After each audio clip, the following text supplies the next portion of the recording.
Yo había subido, ¿verdad?, a la página de nosotros unos versículos que creo que ya los leyeron, pero voy a hacer énfasis de estos versículos nuevamente para que ustedes conozcan el propósito de la conferencia. Nosotros no queremos hablar, ni mucho menos criticar otras denominaciones. Simplemente como somos bíblicos, el mismo Señor, la misma revelación escritural nos dice a nosotros que tenemos, ¿verdad?, muchas responsabilidades dentro de una iglesia. Como por ejemplo, 2 Corintios 10:5.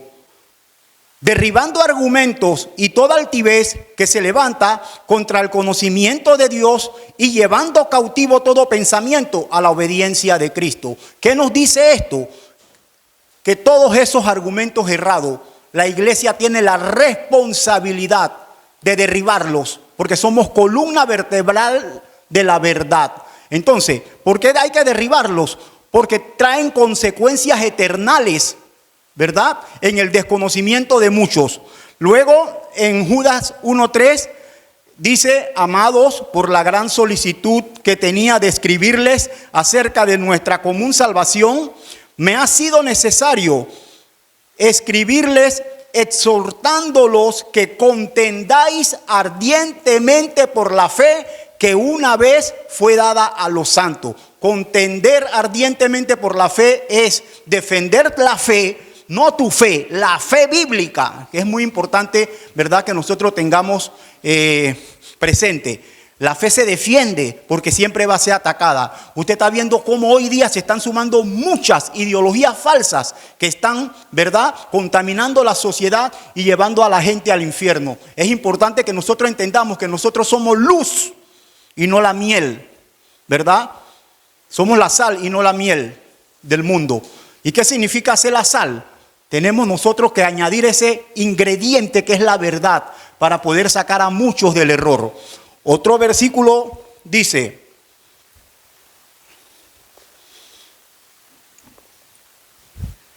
nosotros somos de Dios, y el que conoce a Dios nos oye, y el que no es de Dios no nos oye. En eso conocemos el espíritu de verdad y el espíritu de error.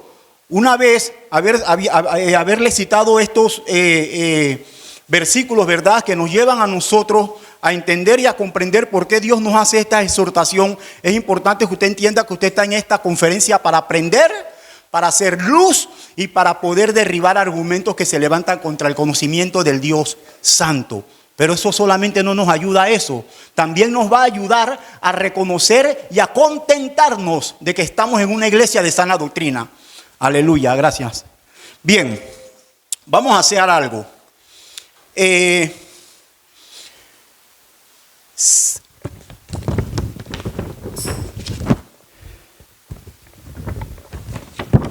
Ya les comienzo, sí.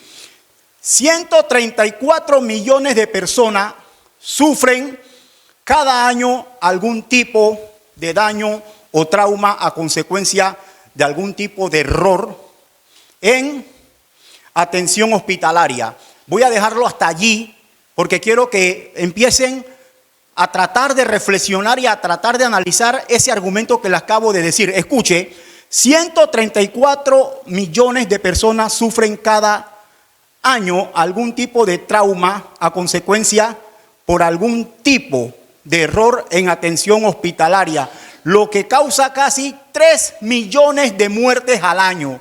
3 millones de muertes al año. Eso significa, ¿verdad?, que el error, ya sea bien intencionado o mal intencionado, sigue siendo un error que va a dejar consecuencias desastrosas, ¿verdad?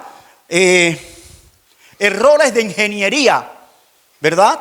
Errores de ingeniería han derribado edificios, ¿verdad? Y han muerto muchas personas precisamente por las catástrofes, por errores de ingeniería. Lo mismo que puede pasar por un error de un piloto en un avión que se distrajo, puede pasar muy comúnmente en un accidente de tránsito. Usted puede ver que mucha gente hasta la confianza los lleva a manejar hoy día viendo el celular. Usted puede ver el celular y manejar a la vez. Son errores bien intencionados y nadie quiere que pase nada, ¿verdad? Es como cuando se construyen las carreteras. Se construyen las carreteras con un solo propósito, de que los carros puedan, pero en esa misma carretera ocurren desgracias y ocurren desastres. Y usted dice, pero si la carretera no fue hecha para eso, fue hecha para que circularan, ¿verdad? Bueno, todo error humano tiene consecuencias garrafales. Tiene consecuencias garrafales. Pero no hay error más garrafal que el error espiritual. El error espiritual no se puede comparar con los errores de la humanidad por una simple y sencilla razón. Trae consecuencias eternales, como le dije, de muerte eterna, ¿verdad? Y falto de conocimiento y pérdida de la salvación. No puede haber algo más triste que el error espiritual. Bien. Vamos a ver lo que dice la Biblia en Santiago 5:20. Eso sí lo van a buscar. Santiago 5:20.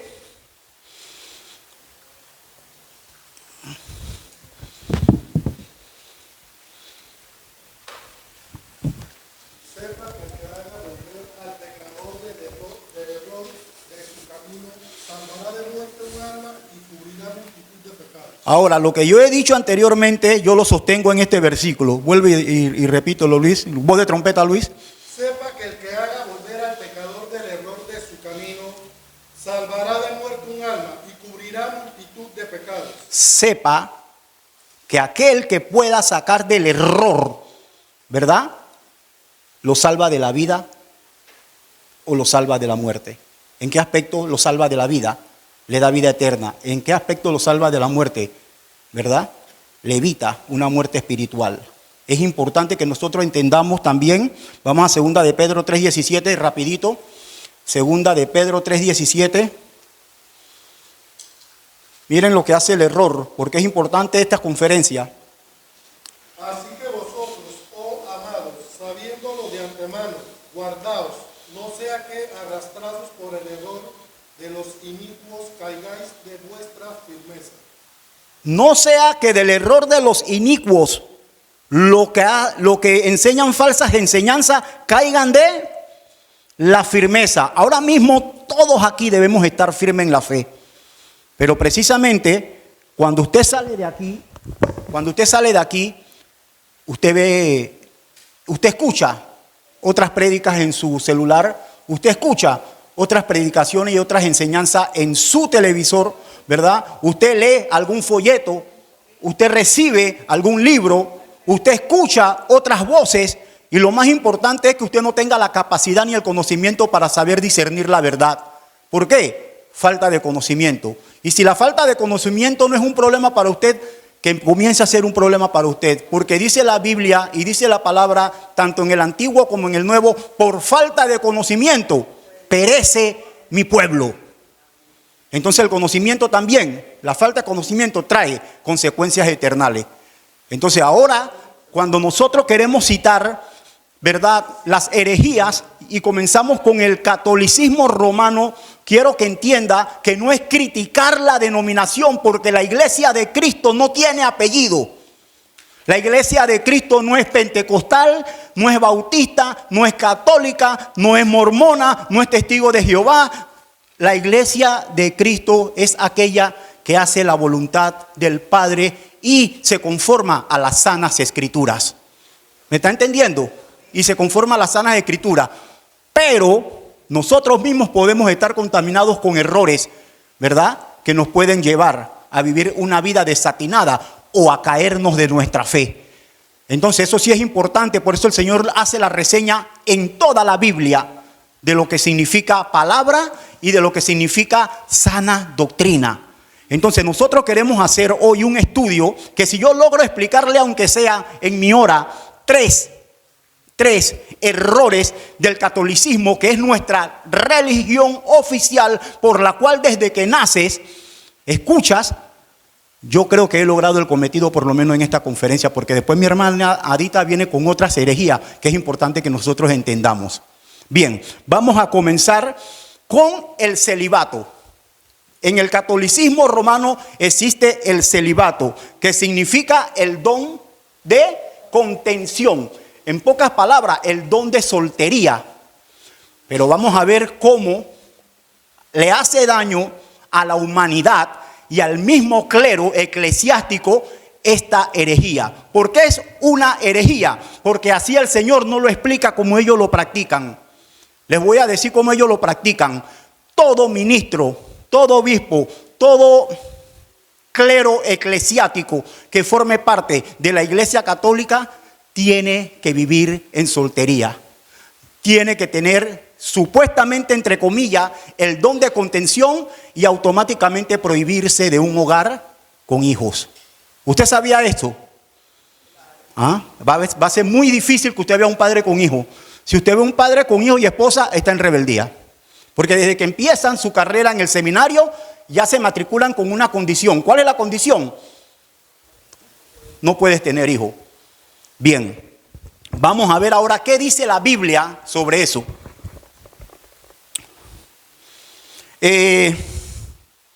Primera de Corintios del 1 al 9. Primera de Corintios del 1 al 9. ¿Me ayudan a leer, por favor? Porque yo no puedo estar acá y acá se me va la hora. Primera de Corintios del 1 al 9. ¿Lo tienes ahí, Luis? Préstame. ¿Dónde está? Bien, vamos a hacer algo. Escuche, mire lo que dice.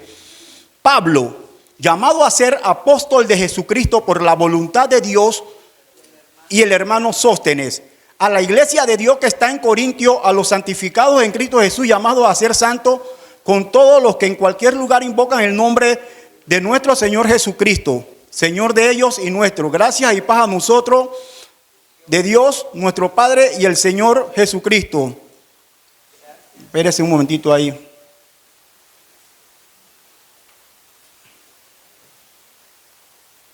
Un momentito allí. Creo que Primera de Corintios del 1 al 9. Sí, ahí fallé. Vamos a buscar primero Primera de Timoteo capítulo 3.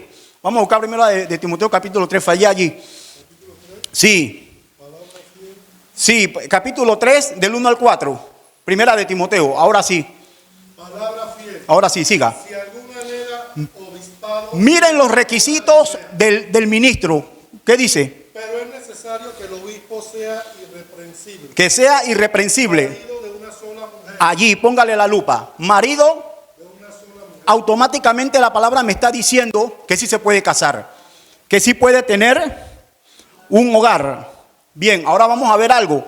En Mateo 8:14 vamos a ver el primer papa según la Iglesia Católica, que es Pedro. Vamos a ver la vida de Pedro en un aspecto especial. Mateo 8:14. Vamos a ver la vida de Pedro. Vino Jesús a casa de Pedro. Y vio a la suegra de este postrada en cama con fiebre. Entonces, ¿qué nos está diciendo la Biblia allí? Que Pedro tenía esposa, porque tenía suegra. Pero un católico que defiende su fe te va a decir que tú busques en la Biblia donde dice clarito que Pedro tenía esposa, y no lo vas a encontrar.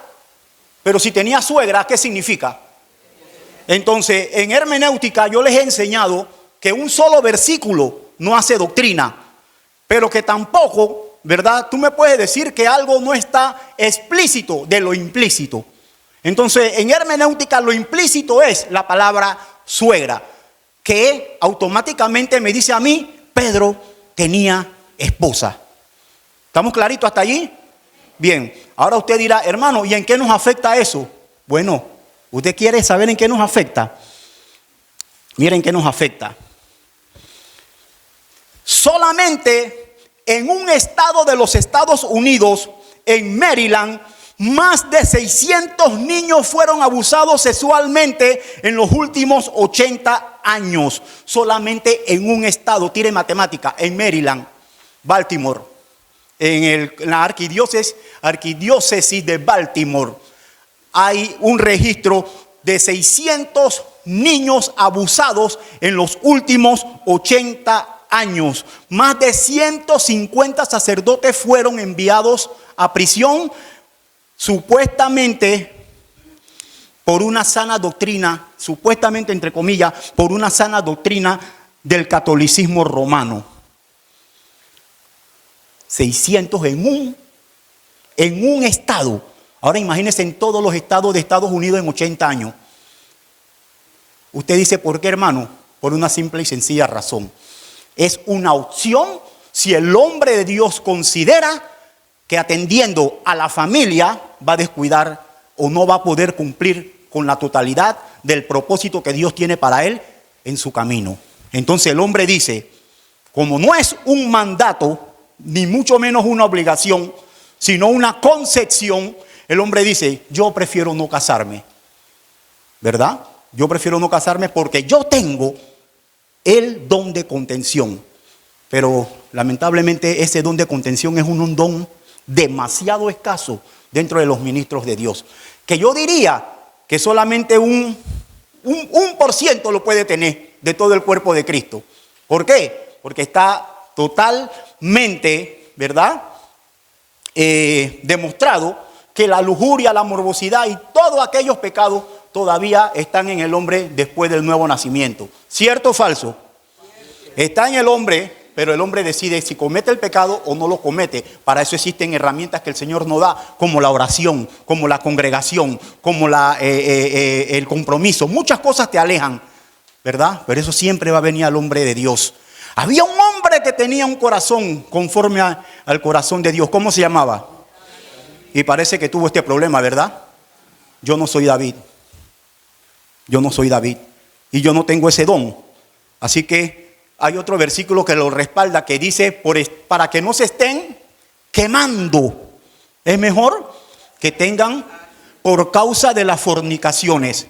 Entonces, a nivel mundial, escuche, a nivel mundial, entre Australia, Irlanda, Holanda, Chile, México, Italia, hicieron también los investigadores buscar las cifras. Pero escuche, no de casos sonados, no, de casos confirmados. Y más de 100,000 niños fueron violados en este periodo de tiempo en esos países. Solamente en esos países. 100,000 millones de niños a los que por causa de ese abuso, lo más posible es que lo han trastornado de por vida. Ahora, ¿cuántas personas, verdad, más no están en las cifras por un simple detalle? A la Iglesia Católica, como es la religión oficial del Estado, el Estado le cubre casi todo sus pecados. En estos días se fugó un monseñor, creo que es monseñor, sí. Sí, aquí nos dieron explicaciones en Panamá de por qué. ¿A dónde estaba esos 2 días? No, aquí hubo otro cura que lo agarraron en el hotel del Panamá, ¿verdad? Y a todo eso le tiran tierra. Así que imagínense, yo no estoy diciendo que eso no puede pasar aquí, pero les voy a decir por qué aquí pasa diferente. Escuche, automáticamente el Estado no quiso dar información sobre estos 2 sacerdotes en Panamá. A nivel mundial, en España y en todos los lugares ocurre lo mismo, por el gran poder que tiene el Papa en las naciones.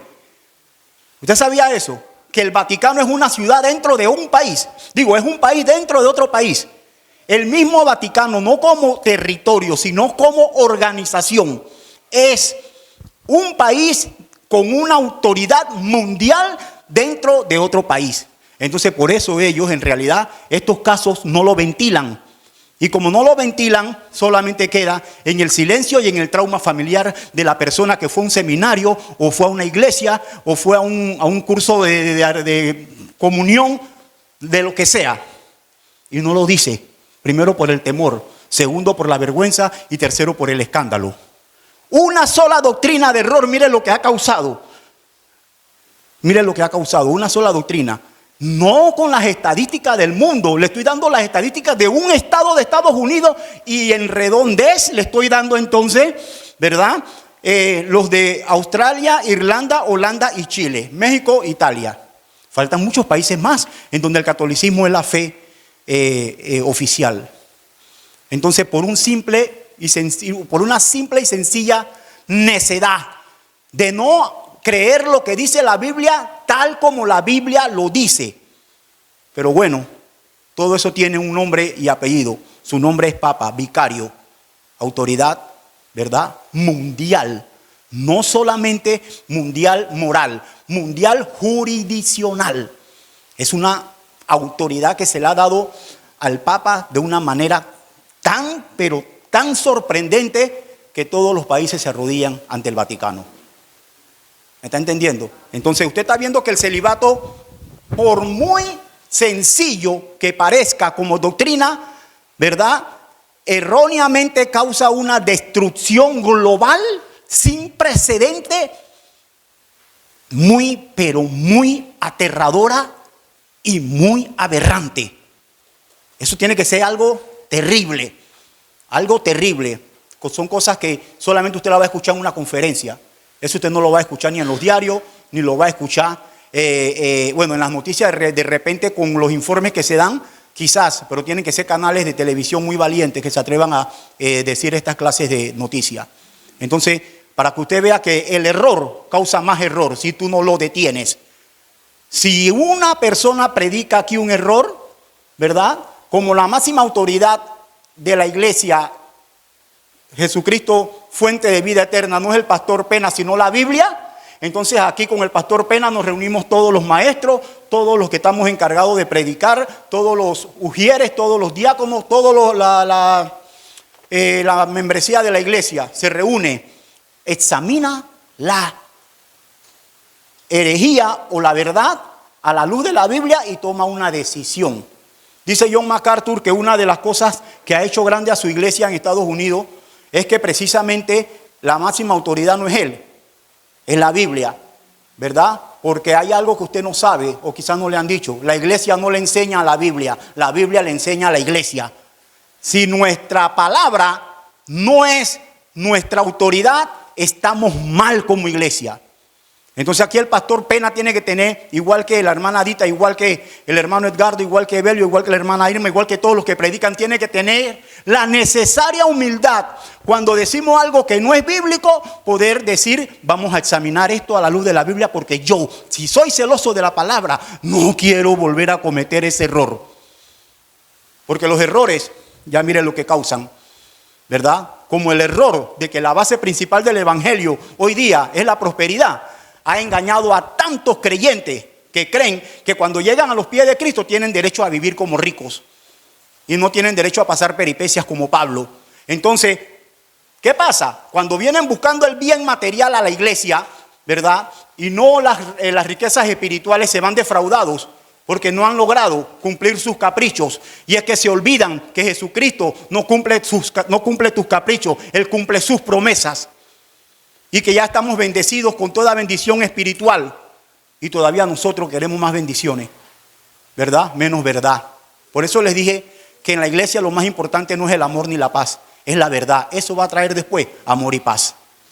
Es muy diferente. Bien, yo creo que con los poquitos versículos que hemos hablado, hemos derribado esta doctrina, el celibato, ¿verdad? Por eso el pastor Pena tiene su esposa y yo tengo la mía. ¿Me está entendiendo? Bien, vamos a hacer algo. Vamos a hablar ahora sobre la infalibilidad y el señorío del Papa de Roma. Escuche, Papa significa padre. Y les voy a explicar lo que significa Papa en la Iglesia Católica según el Catecismo y según Wikipedia, que lo sacó de allí. Es el soberano del Estado de la Ciudad del Vaticano, cuya forma de gobierno es una monarquía absoluta, en la que posee pleno poder legislativo, ejecutivo y judicial. Él tiene un título que se le llama vicario. Le voy a decir qué significa vicario. Este título significa el que sustituye a Cristo. Mire qué más.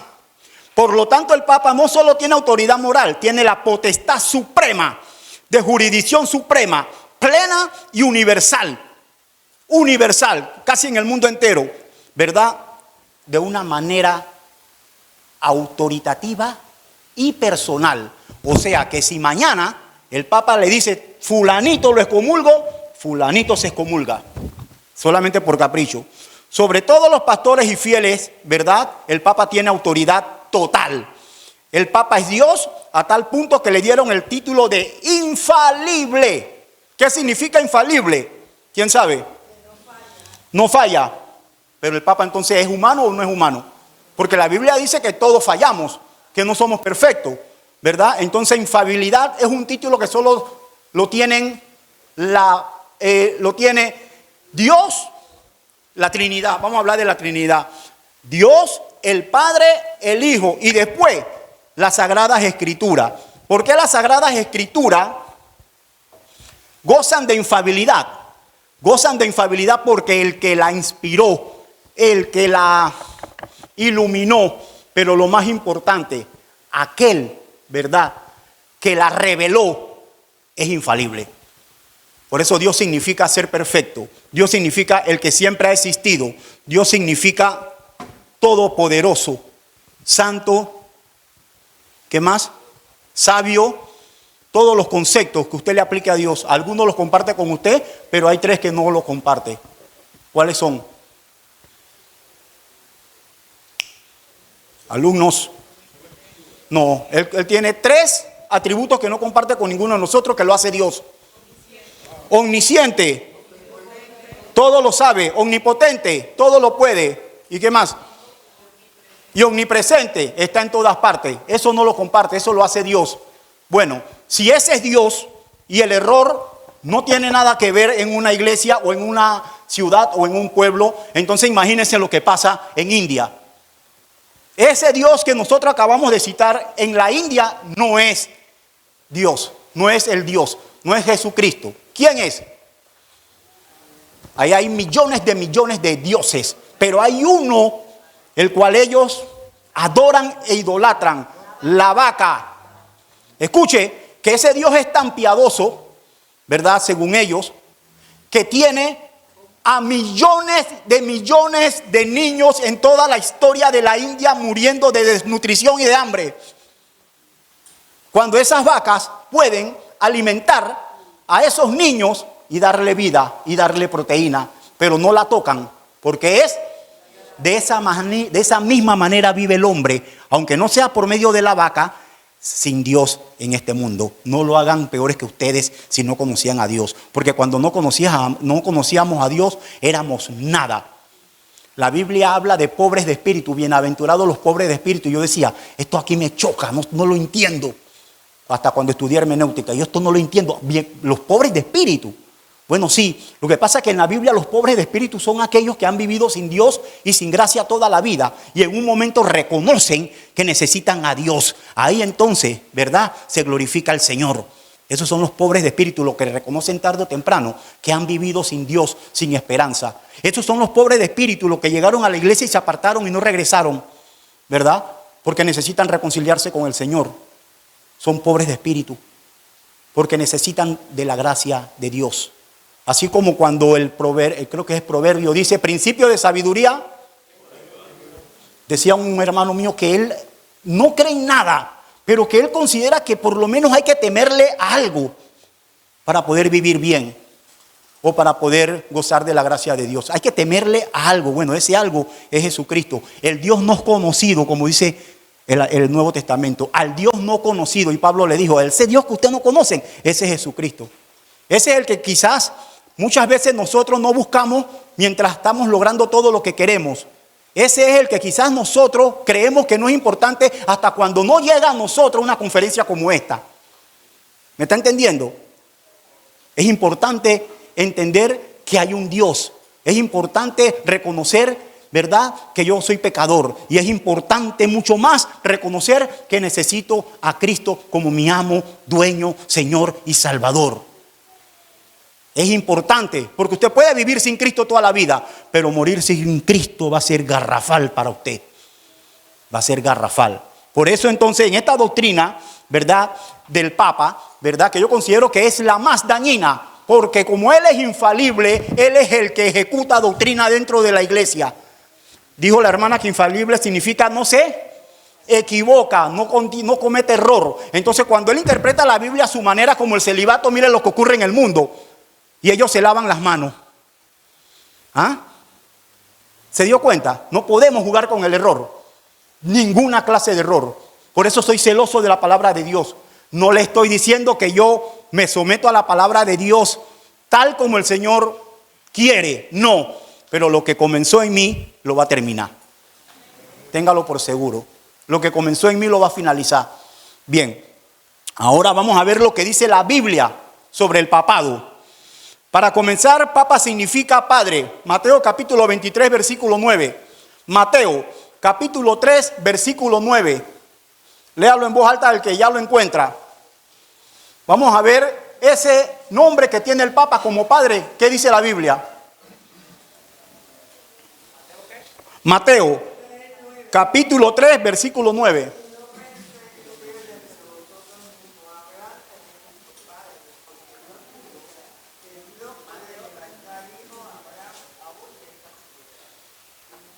¿Alguien más?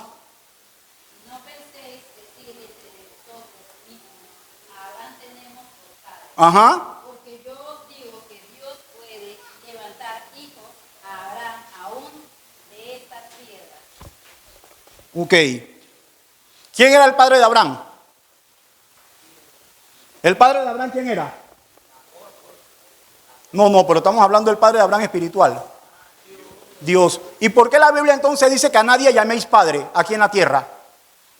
Es un título que solo merece Dios.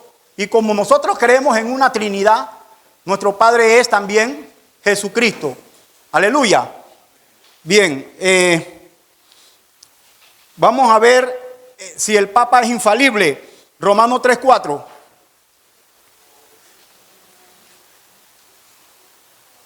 De ninguna manera, antes bien sea Dios veraz, y todo hombre mentiroso, como está escrito, para que sea justificado en tu palabra y venzas cuando fueres juzgado.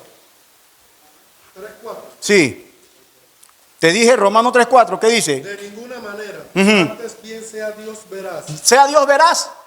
y todos los hombres mentirosos. Entonces no hay hombre que sea verdadero. No hay hombre que diga toda la verdad al lado de Dios. Entonces la hermana dijo algo importante. ¿Qué dijo la hermana? En infalible, nunca se equivoca, ¿verdad? Pero dice la Biblia que el hombre, que todos estamos destituidos de la gloria de Dios. Pero lo que más me gustó es cuando dice, sea Dios verá y todo hombre. Eso incluye a Pablo, a Pedro, a Juan, a todos. Bien, vamos a hacer algo. Colosenses 1:18. Vamos a ver quién es la cabeza de la iglesia, ya que el Papa es el sustituto de Dios. Les dije que el vicario significa el sustituto de Dios. Vamos a ver entonces Colosenses 1:18. Y Él es la cabeza del cuerpo que es la iglesia. Ah, ¿quién? Jesucristo. Así mismito es. Jesucristo es la cabeza de la iglesia, ¿verdad? Vamos a buscar ahora Primera de Pedro capítulo 5 del 1 al 5 y vamos a ver quiénes son las autoridades en las iglesias. ¿En qué aspecto significa autoridad? Primera de Pedro capítulo 5 del 1 al 5. Eso sí lo puede leer completito del 1 al 5. Le estoy- Los ancianos que entre vosotros, Ajá. yo anciano también con ellos, Así mismo es. el testigo de los padecimientos de Cristo, Así es. que soy también participante de la gloria que será revelada. Aleluya. Apacentad la Apacentad la grey. que está entre vosotros, cuidando de ella, no por fuerza, sino voluntariamente, Ajá. por ganancia de su anhelo, Exacto. Pare ahí. Apacentad la grey, los ancianos. ¿Quiénes son los ancianos en la iglesia? ¿Los más viejos?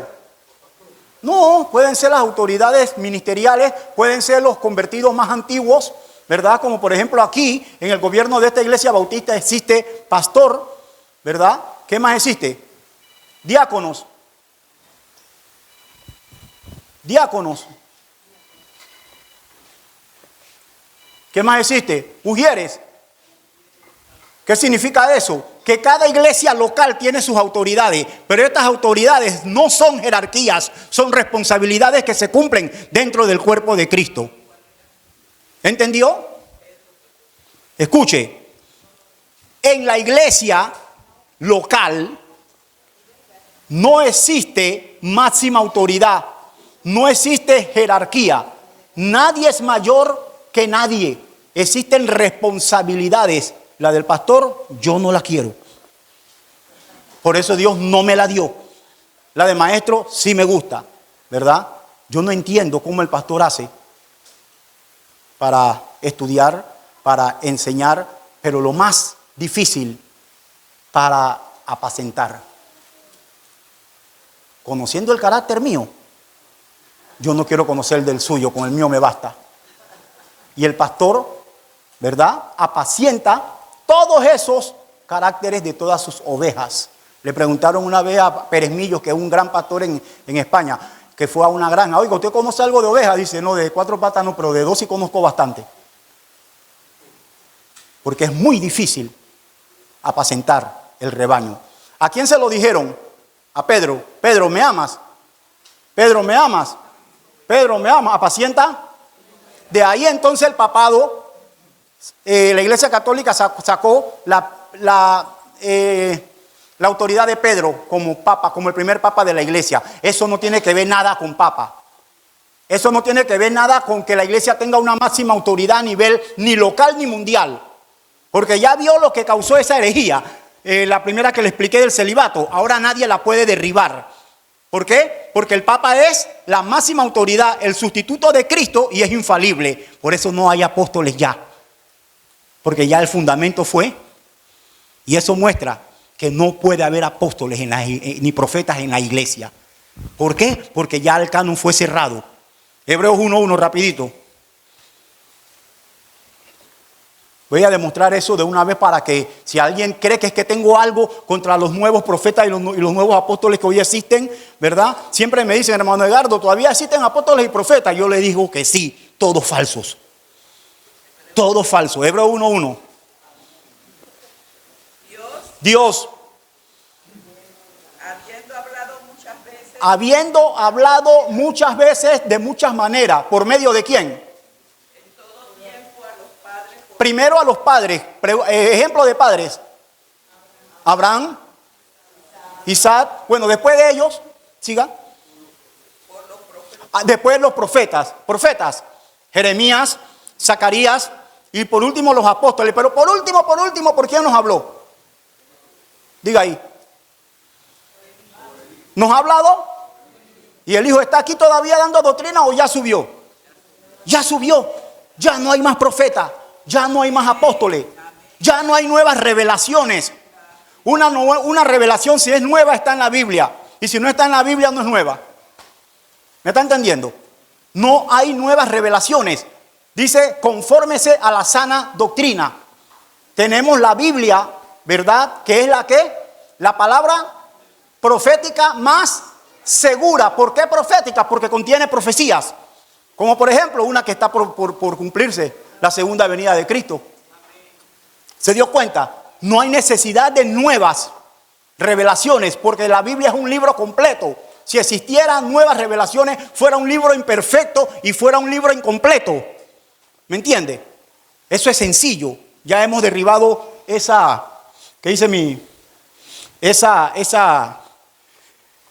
error, ¿verdad? Como el Papa es el que interpreta autoritativamente la Biblia, surgen interpretaciones diabólicas y destructoras, doctrinas de hombre, a las que la Biblia llama doctrinas de demonios. Primera de Corintios 4:1. Yo no quiero ser fuerte, la Biblia es fuerte.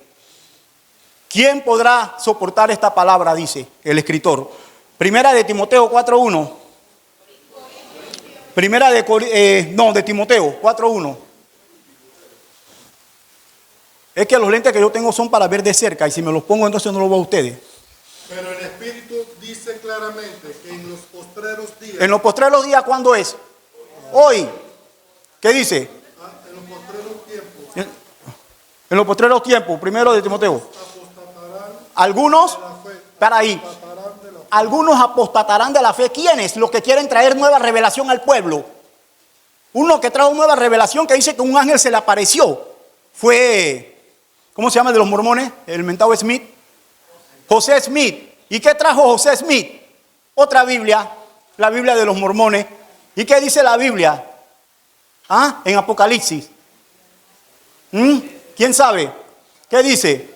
El que trae otra doctrina, otra revelación, sea anatema. Entonces eso es lo que traen los sueños, eso es lo que traen las pesadillas, eso es lo que traen las nuevas revelaciones. Confusión, error. ¿Por qué? Porque ni siquiera se han leído la Biblia, ni saben la Biblia, ni la saben interpretar, y ya dicen que Dios le está revelando otras cosas. ¿Se dio cuenta? Doctrinas de... Bueno, esas doctrinas no llevan al hombre al cielo.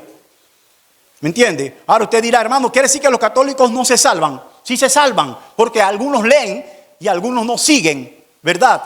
Esos errores. Entonces, ¿se salvan por ser católicos? No, se salvan a pesar de ser católicos. ¿Por qué? Porque la Biblia nos enseña a nosotros que la iglesia de Dios, la iglesia de Cristo, no tiene apellido.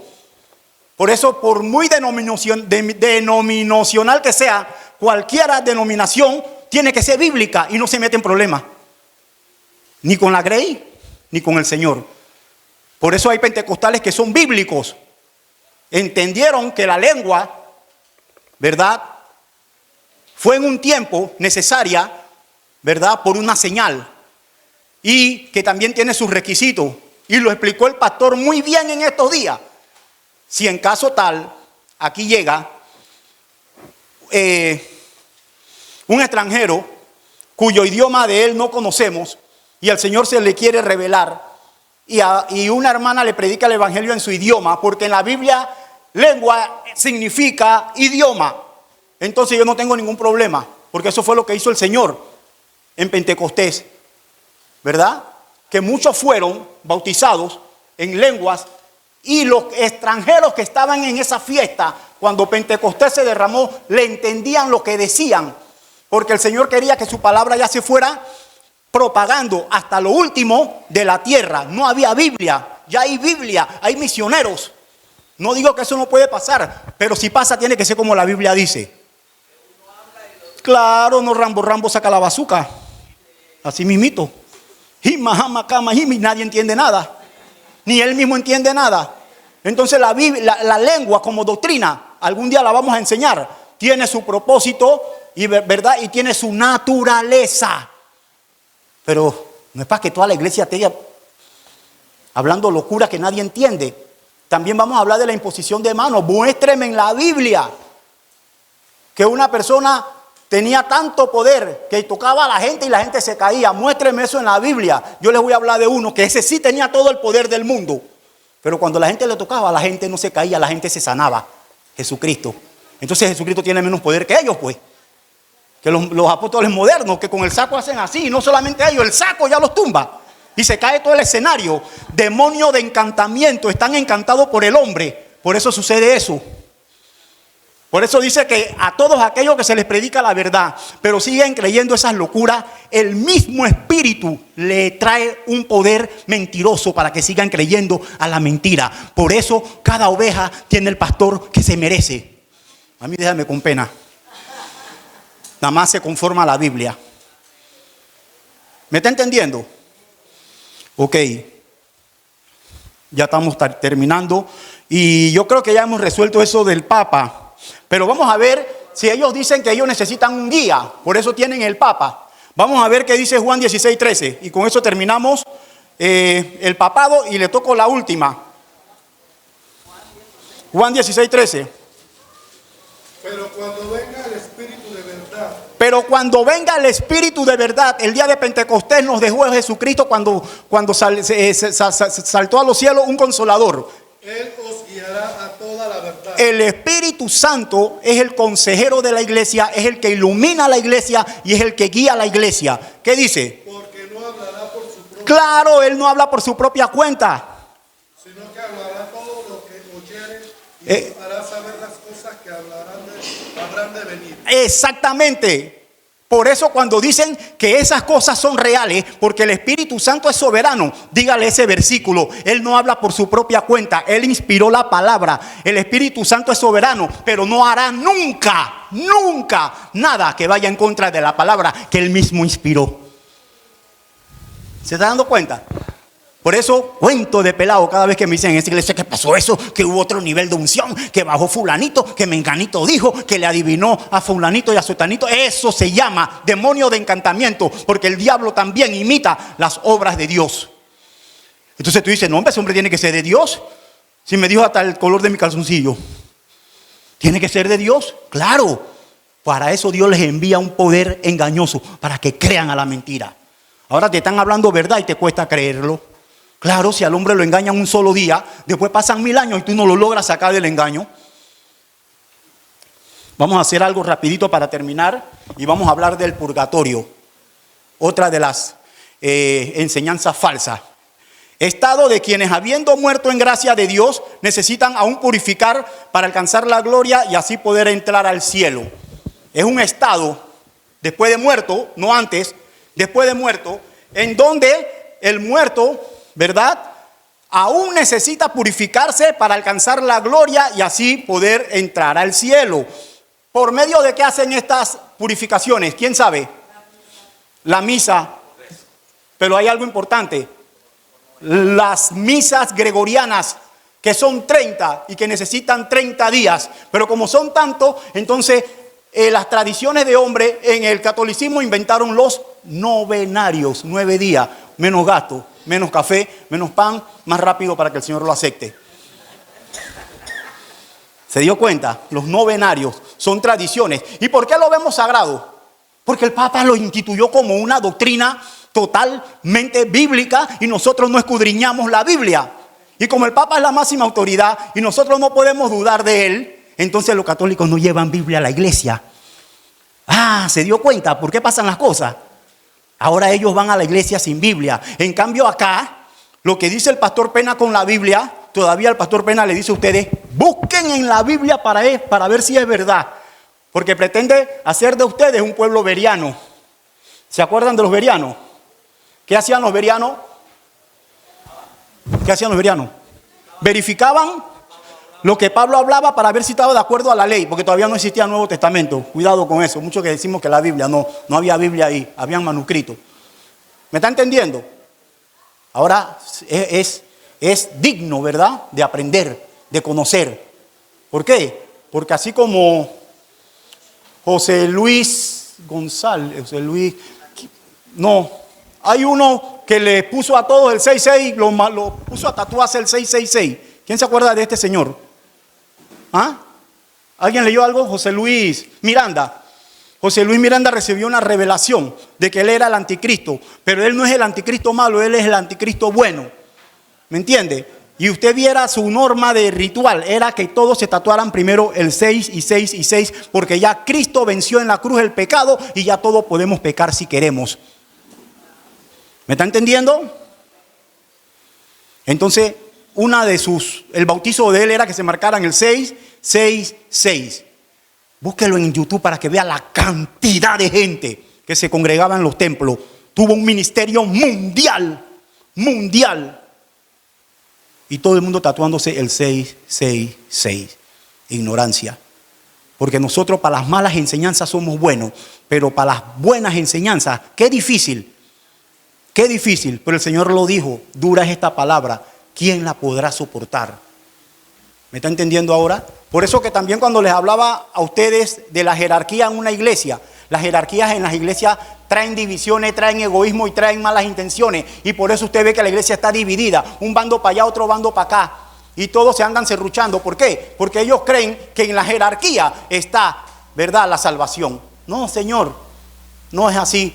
Los apóstoles le preguntaron al Señor, entre nosotros, ¿quién será el mayor allá arriba? ¿Qué dijo el Señor? Hubo uno más grande que todos ustedes, Juan el Bautista. Pero aún el menor de todos es más grande que él. Dice que en una exposición que hizo un pintor por allá por Italia, donde estaba el Renacimiento, en el tiempo de que la Iglesia Católica dominaba el mundo entero, el Vaticano y el Papa. Después le hablo de las indulgencias que eso tiene que ver el caos que llegó después con este poco de doctrinas, el cual a nosotros hoy, gracias a ese movimiento de Martín Lutero, nos llaman protestantes. El único problema es que ya nosotros no protestamos por nada, ya estamos bien cómodos sentaditos. Bueno, hizo una exposición de la pasión de Cristo, todas las etapas que ustedes ven que ponen en los cuadros, que si la caída, cuando la segunda caída, bueno, esto tiene las estaciones. Al final, la penúltima, puso a Jesucristo lavándole los pies a los apóstoles. Y la última era el Papa, pero esta vez no lavando los pies, a él estaban besando los pies. Y lo excomulgaron al pintor, salga de aquí. Pero con esa exposición le mostró al pueblo lo avaro, lo demoníaco, lo vanidoso, lo prepotente que es el Vaticano, el Papa. Ahora, este Papa, ¿cómo se llama el nuevo? El argentino. Estaba tratando de hacer un concilio para derribar la doctrina del celibato, porque eso se va derribando en la fe católica por medio de concilios. Se tocan los temas y se corrigen, pero no quisieron. Así que entonces a él se le alumbró la mente más todavía. Ahora lo que hizo fue avalar la unión. ¿En qué quedamos? Por eso dice que Roma se va reformando, pero para quedar igual. Peor. Roma se va reformando siempre, pero para quedar peor.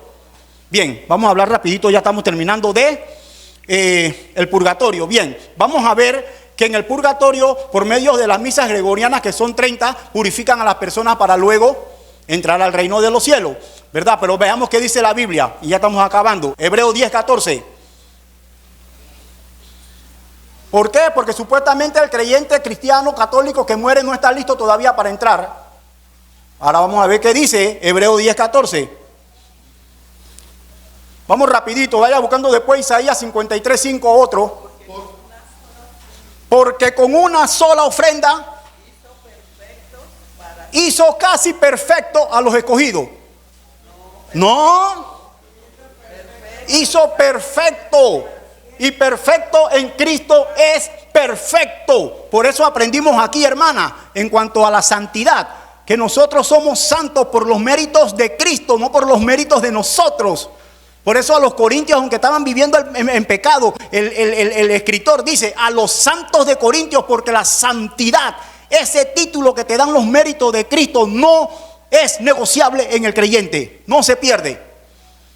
Porque el Señor nos dio poder cuando nacimos de nuevo de la muerte del pecado. En el presente nos da poder para vivir, ¿verdad?, sin pecado, para vencer la tentación del pecado, del poder del pecado, y en el futuro nos va a dar cuerpo glorificado para vivir sin la presencia del pecado.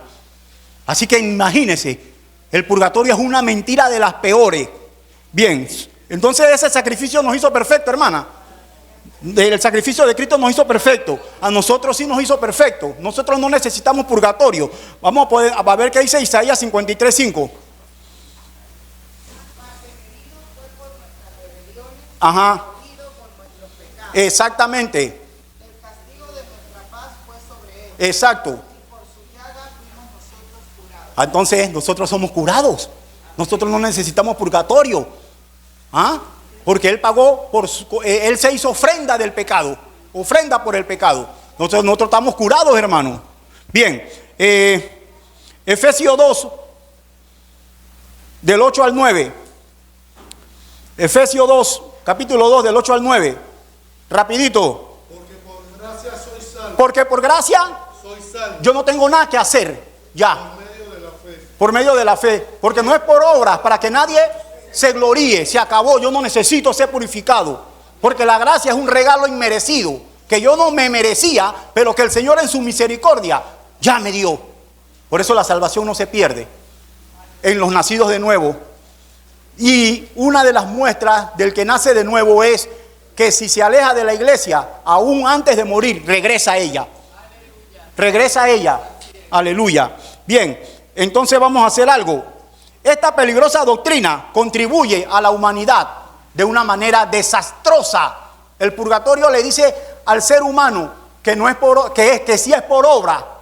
Y por eso usted ve que ellos nos ganan en obras sociales. Y por eso usted ve que mucha gente vive moralmente bien creyendo que está haciendo bien, pero no se entrega a Cristo.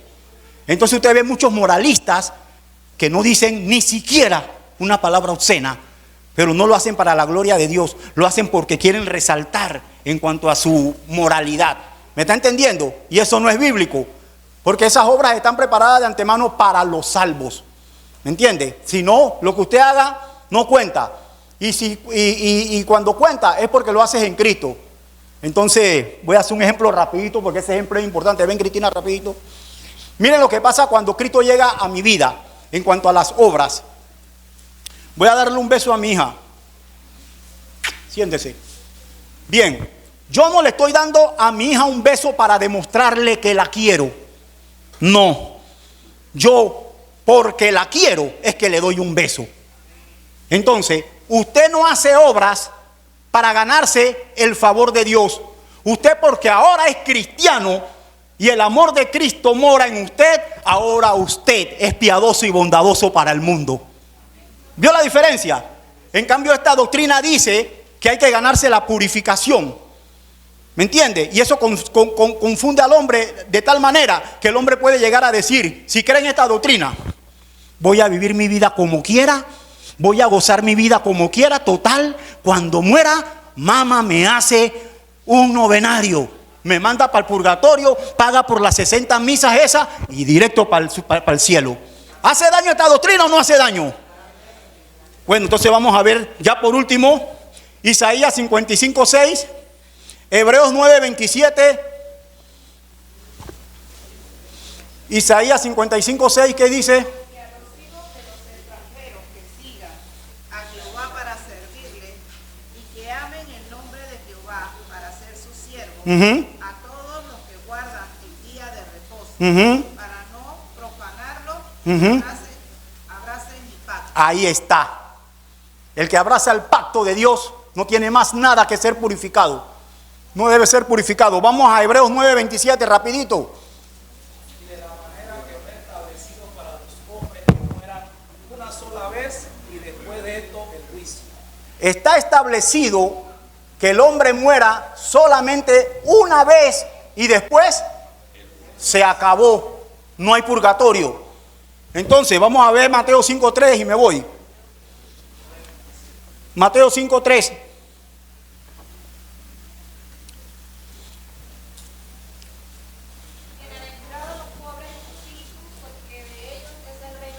Bienaventurados los pobres en espíritu, porque de ellos es el reino de los cielos. Si esta conferencia, si estos 3 errores que hemos derribado te dicen hoy día, ¿verdad?, que ya es tiempo que tú comiences a reconciliarte con Dios, porque el hombre desde que nace separado de Dios. Entonces tú eres un bienaventurado pobre en espíritu, ¿verdad? Y has hecho, como dice el proverbio, principio de sabiduría es el temor a Jehová. Buscadle mientras pueda ser hallado. No hay purgatorio.